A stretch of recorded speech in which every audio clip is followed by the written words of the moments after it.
والصلاة على أهلها أما بعد فأعوذ بالله من الشيطان الرجيم بسم الله الرحمن الرحيم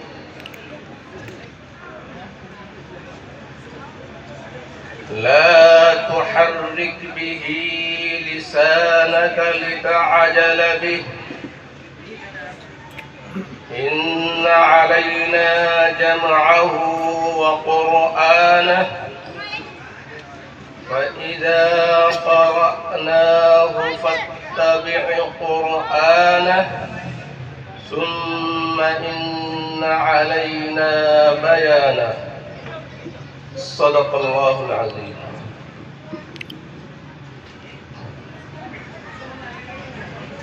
ہر لحظہ ہے مومن کی نئی شان نئی آن، ہر لحظہ ہے مومن کی نئی شان نئی آن،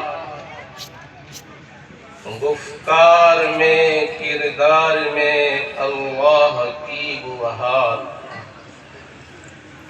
قہاریو غفاریو قدوسیو جبروت، قہاریو غفاریو قدوسیو جبروت، یہ چار عناصر ہو تو بنتا ہے مسلمان، ہمسایہ جبریل امین یہ بندہ خاکی، ہمسایہ جبریل امین یہ بندہ خاکی،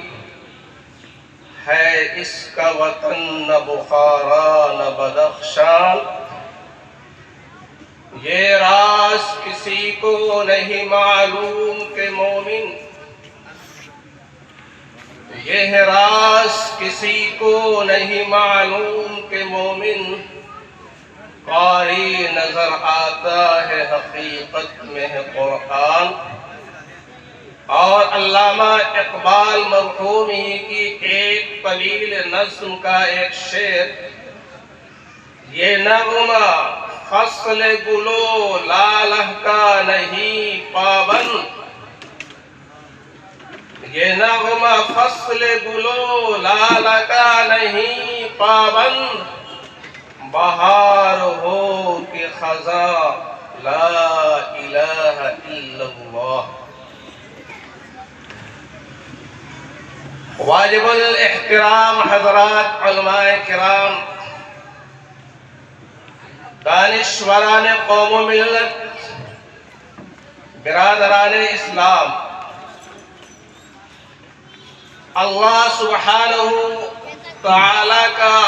بے پایا شکر و احسان ہے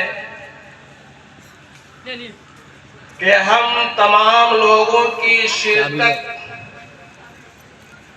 ایسے باعظمت اجلاس میں ہو رہی ہے جس کا تعلق اللہ کی آخری کتاب، اللہ کے آخری پیغمبر جناب محمد رسول اللہ صلی اللہ تعالی علیہ وسلم پر آنے والی وحی اور آخری وحی سے ہے۔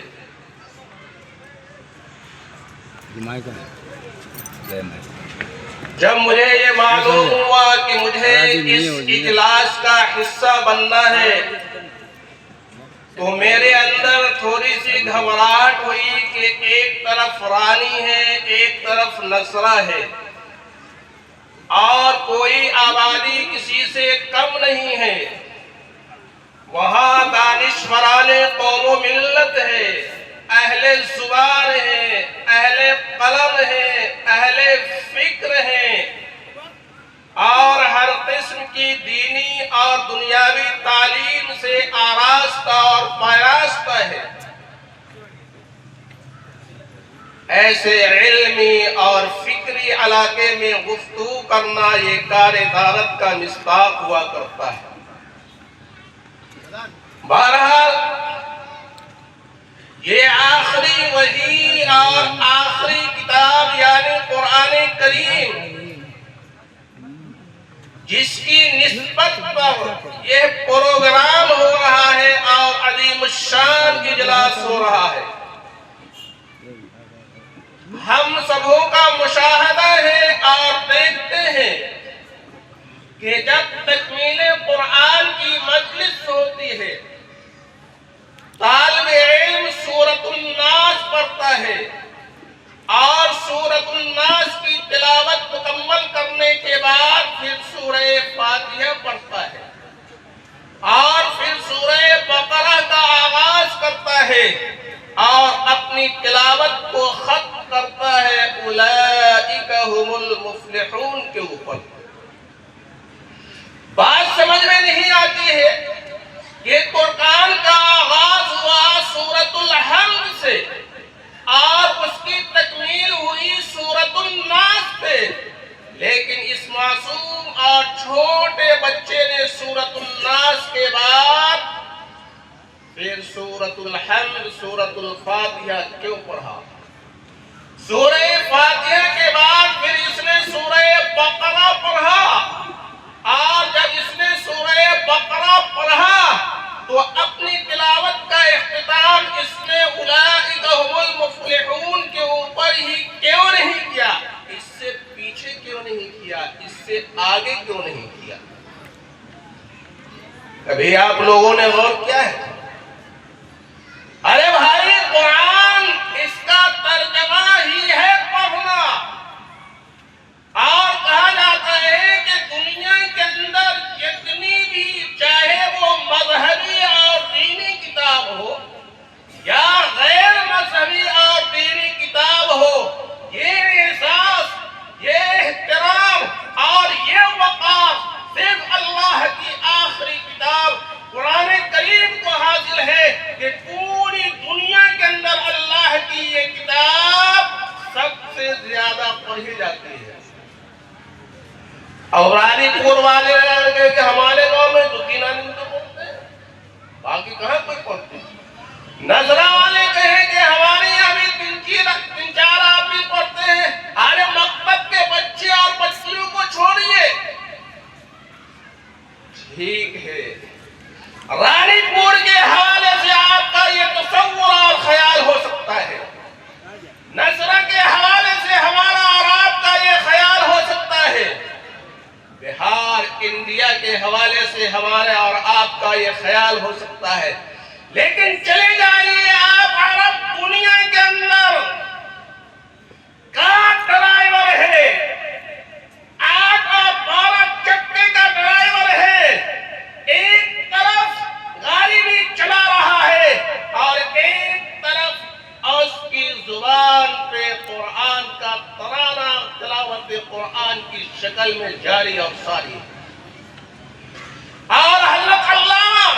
علی میاں ندوی رحمت اللہ علیہ نے لکھا